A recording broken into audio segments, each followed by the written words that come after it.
المركز الثقافي الجيد وعلى المساعدة ديالهم في كل المناسبات اللي كنشوف عليها الجزئيين الحيوية والندوية في هذه القاعة المباركة.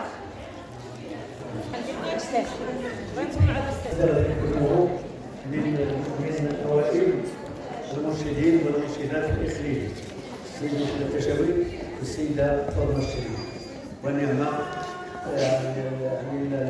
المرشدين في هذا الإقليم.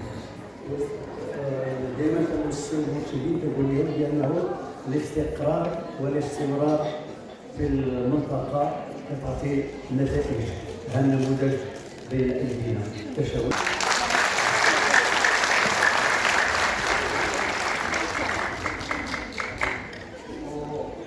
نضيف السيد الرئيس أن فاطمة الشريف والسيد تشاوي هما مبدوعتين في واحد الحلقة الأوراق مجموعة ديال المرشدين والمرشدات اللي كيبذلوا الجهد من أجل تبليغ الرسالة البرلمانية وأداء المهام على أحسن وجه. فمن خلال جميع المرشدين والمرشدات كنشكروا السيدة فاطمة التشاوي في شخصيته.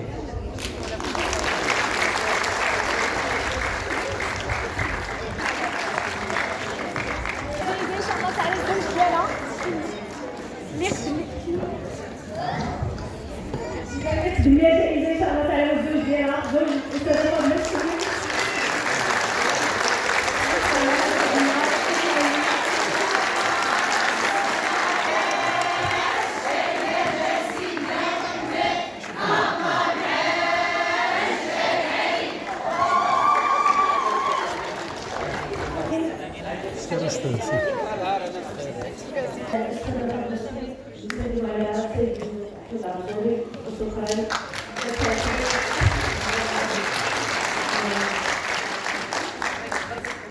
بسم الله الرحمن الرحيم. الحمد لله الذي بنعمته تتم الصالحات وبفضله تتنزل البركات، والصلاة والسلام على محمد خير البريات وعلى آله وصحبه ومن اهتدى بهديه إلى يوم الدين. إن الكلمات لتعجز حين نحاول أن نوفي منسقة المحافظات الفاضلة حليمة بهلال حقها من الشكر والتقدير بما بذلته من جهود جبار وسعي دؤوب في خدمة كتاب الله ومتابعة المحفظات والخاتمات بكل حب وإخلاص.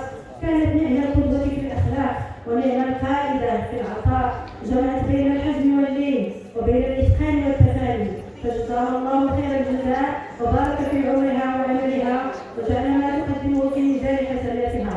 وبهذه المناسبة الطيبة خاتمات ومحفظات إقليم الأجيال تقدم بهدية تذكارية رمزية عبور محبة وتقدير واحتراف بجميع عطائها، ونسأل الله تعالى أن يديم عليها نعمة الصحة والعطاء ويوفقها دائما في خدمة كتابه، وأن يجعلها من أهل القرآن الذين هم أهل الله وخاصته. فتتفضل الأستاذة حليمة بهلال تستلم هذه القاعة وشكرا. نتمنى الهدية السيد الرئيس محمد حافظ رئيس المجلس العلمي لمعهد الأجيال.